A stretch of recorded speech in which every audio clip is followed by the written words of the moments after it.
Bonjour tout le monde, je suis très content qu'on puisse pouvoir partager. Je voudrais partager un sujet qui touche tout le monde. C'est véritablement la place de l'homme et la place de la femme dans nos relations.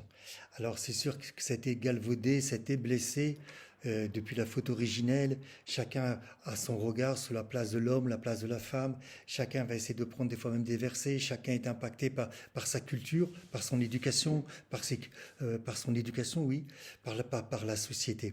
Ce que je vous propose, c'est d'être le plus objectif possible en partant de la parole de Dieu, sans essayer trop de l'interpréter, parce que chacun peut l'interpréter comme il veut. Voyons les choses d'abord, les choses factuelles. Nous savons que le ciel, c'est ce qui épanche. Donc ça correspond au masculin. Le masculin, il épanche, il donne. La terre nous renvoie au féminin. Voilà. Donc le ciel va nous renvoyer à l'homme, même si l'homme a son principe féminin, et la terre va nous renvoyer à la femme, même si la femme a aussi son principe masculin. Qu'est-ce que la parole de Dieu nous dit? Pas ce que moi je vous dis. Qu'est-ce que la parole de Dieu vous dit? La parole de Dieu nous dit dans le chapitre 1 de la Genèse, je lis, que tout d'un coup Dieu, qu'est-ce qu'il a fait? Il a, dans le chapitre 1, verset 6, il a étendu les eaux qui étaient en bas, pardon, chapitre 8, verset 8, chapitre 1, verset 8, les eaux qui étaient en bas, d'accord, il les a mis d'un côté, et qu'est-ce qui est apparu? Le sec, le sol. Et ce sol, il l'a appelé la terre. Donc, l'eau recouvrait en vérité le féminin, qui va appeler terre.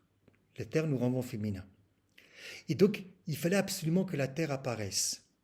Quelle est la conséquence logique de cela? Est-ce que j'accepte que le masculin doit être mis de côté pour laisser apparaître le féminin au centre?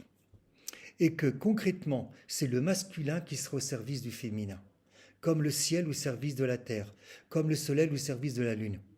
Alors je vais pouvoir accepter, mais concrètement, est-ce que je serai capable de le vivre? Est-ce que je serai capable qu'un homme soit à mes pieds en tant que femme et qui me sert? Est-ce que l'homme sera capable de vivre ça ou pas?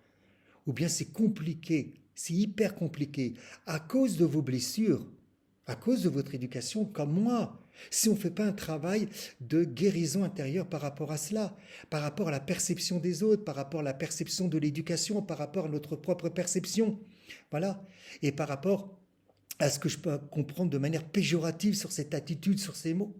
Donc je vais avoir du mal à penser comme ça, je vais avoir du mal peut-être même à parler comme ça et à agir comme ça.